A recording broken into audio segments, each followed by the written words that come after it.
आज के दिन ही सऊदी में एक ऐसा भयानक घटना हुआ था जिसे सुनकर आज भी रोंगटे खड़े हो जाते हैं। नमस्कार, स्वागत है आपका हमारे चैनल डेली सऊदी न्यूज पर। खबर शुरू करने से पहले एक जरूरी सूचना आपको दे दें कि अगर आप सऊदी में फंस गए हैं, कफील आपको छोड़ नहीं रहा है, आप परेशान हैं, वापस अपने घर लौटना चाहते हैं, तो घबराए नहीं, स्क्रीन पर दिए गए नंबर पर कांटेक्ट करें। इनका नाम अहमद अली है। ये आपको कानूनी प्रक्रियाओं के तहत महज 3 से 4 दिन के अंदर ही खरूज लगाकर सऊदी से फाइनल एग्जिट कराकर आपको सही सलामत अपने देश पहुंचा देंगे।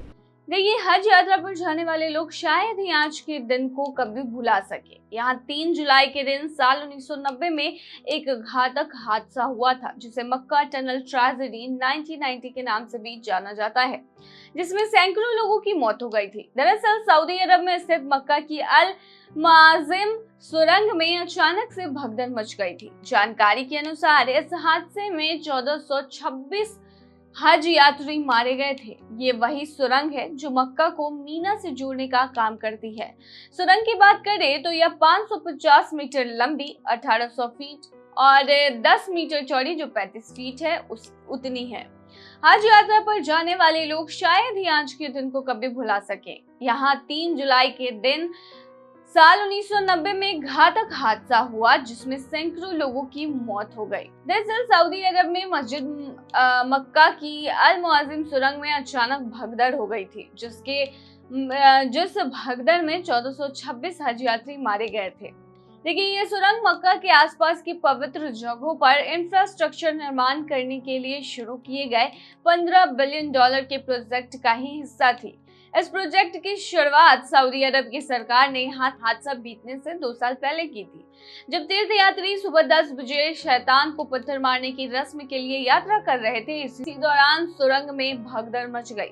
हुआ ये कि पैदल यात्रा के लिए इस्तेमाल होने वाली एक पुल की रेलिंग मुड़ गई थी, जिससे 7 लोग पुल के नीचे गिर गए। घटना इसीलिए इतनी बड़ी थी क्योंकि ये लोग सुरंग से बाहर निकलने वाले लोगों के ऊपर गिर गए थे। सुरंग में केवल 1000 लोगों की क्षमता थी, जबकि 3 जुलाई को इसमें 5000 लोग थे। वहीं बाहर तापमान 44 डिग्री सेल्सियस पहुंच गया था। सुरंग का वेंटिलेशन सिस्टम भी तब तक फेल हो गया था। इसकी वजह से भी कई लोगों की मौतें हुई। जो लोग वहां मौजूद थे उनमें से कुछ ने बताया कि प्रदर्शनों के कारण हादसा हुआ है, जबकि कुछ ने कहा कि सुरंग तक आने वाली बिजली को काट दिया गया था। सऊदी अरब के अधिकारियों ने आखिर में बताया कि पुल से जो लोग भीड़ के ऊपर गिरे थे उन्हीं की वजह से भगदड़ मच गई और ये हादसा हो गया। जिन लोगों की इस हादसे में मौत हुई उनमें से अधिकतर मलेशिया, इंडोनेशिया और पाकिस्तान के मूल के थे। एक मलेशियाई अकाउंट के अनुसार कुल मौत में से 80% सुरंग से बाहर हुई हैं और 20% उसके भीतर हुई हैं। हादसे के तुरंत बाद किंग फहद ने कहा था कि घटना खुदा की मर्जी से हुई है, जो सबसे ऊपर है। उन्होंने कहा कि ये लोग यहाँ नहीं मरे हैं बल्कि कहीं और मरे हैं। जिन लोगों की मौतें हुई उनमें से 680 इंडोनेशियाई थे। इंडोनेशिया के अधिकारियों ने सऊदी अरब सरकार की निंदा की थी। उन्होंने कहा था कि खुदा की मर्जी बताकर सऊदी अरब सरकार सुरंग हादसे की जिम्मेदारी लेने से बच नहीं सकती। इसके साथ ही ईरान ने भी इस घटना को लेकर अपनी चिंता जाहिर की थी। तुर्की ने संक्षिप्त शिकायत की थी। हालांकि सऊदी अरब ने मामले की अंतर्राष्ट्रीय जांच की मांग को खारिज कर दिया था।